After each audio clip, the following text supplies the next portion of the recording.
भारत में पेटीकोट शासन किसको कहते हैं? ये किस सन में और कब लागू हुआ था?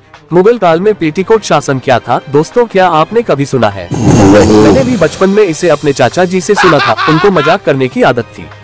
मैं समझता कि वो मजाक में कह रहे हैं, लेकिन अब अध्ययन करते समय ही मैंने इसे जाना। मैं हूँ आपका दोस्त, आपका भाई धीरेन्द्र राघव चंदेल। आपका अपने इस टोटल फैक्ट्स फंडा चैनल पर स्वागत है। अगर आप नए हैं तो चैनल को एक बार लाइक और सब्सक्राइब जरूर कर ले। आइए जानते हैं, पेटीकोट शासन का अभिप्राय महिला प्रधान शासन प्रणाली से है। मजा आएगा भिड़ू। अजीब तो ये भी है कि इसका संबंध किसी महारानी से नहीं, अपितु भारतीय इतिहास के सबसे महत्वपूर्ण पुरुष शासक के शासकीय कालखंड का हिस्सा है। पेटीकोट शासन सुनने में बेहद अजीब है, लेकिन सच है। इसके उच्चारण के साथ ही आपके मस्तिष्क में जो पहली तस्वीर उभरी होगी वह भी सही है। जी हाँ, पेटीकोट शासन का अभिप्राय महिला प्रधान शासन प्रणाली से है। हम बात कर रहे हैं मुगल बादशाह अकबर की। इतिहासकारों ने मुगल बादशाह अकबर के शासनकाल के छोटे से हिस्से 1556 से 1562 ईस्वी को पेटीकोट शासन के रूप में नामांकित किया है। ऐसा क्यों हुआ? आखिर क्यों इतिहासकारों ने अकबर जैसे महान शासक के शासनकाल को पेटीकोट शासन नाम दिया? इसके पीछे क्या वजह रही? इस पूरी कहानी को हमें समझना होगा। भारतीय इतिहास के पन्नों पर गौर करें तो अकबर का जन्म 15 अक्टूबर 1542 को हुआ था। बालक अकबर अभी 14 वर्ष का ही हुआ था कि पिता मुगल बादशाह हुमायूं का देहावसान हो गया। बादशाह हुमायूं के विश्वास पात्र रहे बैरम खां के संरक्षण में मात्र 14 वर्ष की अबोध अवस्था में 1956 में अकबर को मुगल साम्राज्य का बादशाह बना दिया गया। इस दौरान अकबर भले बादशाह थे, लेकिन शासन पर पकड़ बैरम खां की रही।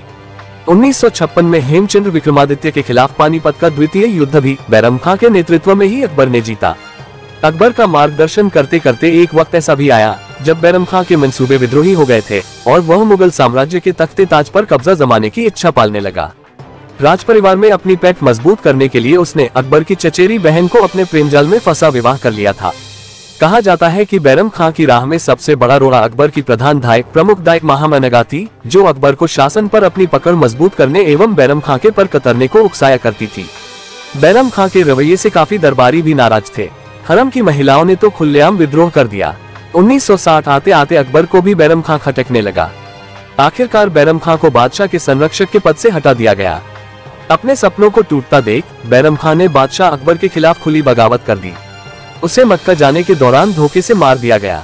बैरम खां शासन की समाप्ति के बाद अकबर की बेहद विश्वस्त महामनगा का शासन में दखल काफी बढ़ गया। बैरम खां के पतन के पश्चात अकबर हरम की स्त्रियों के प्रभाव में आ गया और उनका प्रशासन में हस्तक्षेप बढ़ गया और अकबर का राज काफी हद तक हरम की महिलाओं के कब्जे में रहा। इसी कारण इतिहासकारों ने इस काल 1560 से 1500 ईस्वी को पेटीकोट गवर्नमेंट का शासन कहा है। लगभग 1556 से 1562 तक की 4 वर्ष की इसी अवधि में अकबर बैरम खां के संरक्षण में रहा था। इसी शासनकाल को इतिहास में पर्दा शासन के नाम से भी जाना जाता है।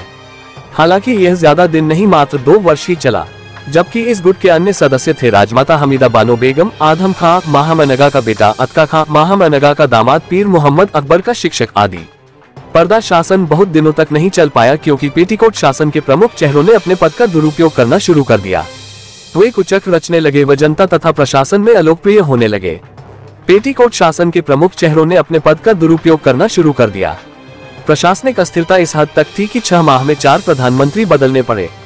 यहाँ तक कि महामनगा के बेटे ने अकबर पर जानलेवा हमले की कोशिश भी की। तब तक अकबर जवान हो चुका था। खुली तलवार लेकर अकबर के शयन कक्ष की ओर जाने का प्रयास किया, परंतु गिरफ्तार कर लिया गया। अकबर के आदेश पर उसके हाथ पांव बांध दिया गया और छत से महल के नीचे फेंक दिया गया। जिंदा रहने पर दोबारा फेंका गया, जिससे उसकी मौत हो गई। उधर मुल्ला पीर मोहम्मद, जो कि मालवा का सूबेदार था, उसके अत्याचार से जनता में विद्रोह की भावना पैदा होने लगी, जिसका लाभ उठाकर बाज बहादुर ने मालवा पर आक्रमण कर दिया। पीर मोहम्मद हारकर भागा, किंतु नर्मदा नदी पार करते समय घोड़े से गिर गया और डूबकर उसकी मौत हो गई। मुल्ला पीर मोहम्मद पर्दा शासन का अंतिम स्तंभ था। इसकी मृत्यु के साथ ही पर्दा शासन का भी अंत हो गया। फिर अकबर इन सभी सूत्रधारों को एक एक करके समाप्त कर दिया और अकबर फिर अपनी पूरी ताकत से शासन संभालने लगा। कहते हैं कि अकबर के महान शासक बनने में बैरम खां शासन और पेटीकोट शासन का महत्वपूर्ण योगदान रहा। दोनों ही घटनाओं में उसके अपने विश्वस्तों ने विश्वासघात किया था और जान लेने तक की कोशिश की थी। इससे उसे बहुत बड़ा सबक मिला था। अगर जानकारी पसंद आया हो और अगर आप भी इसके बारे में कुछ जानते हैं तो हमें कमेंट बॉक्स में जरूर बताएं। देखने के लिए धन्यवाद।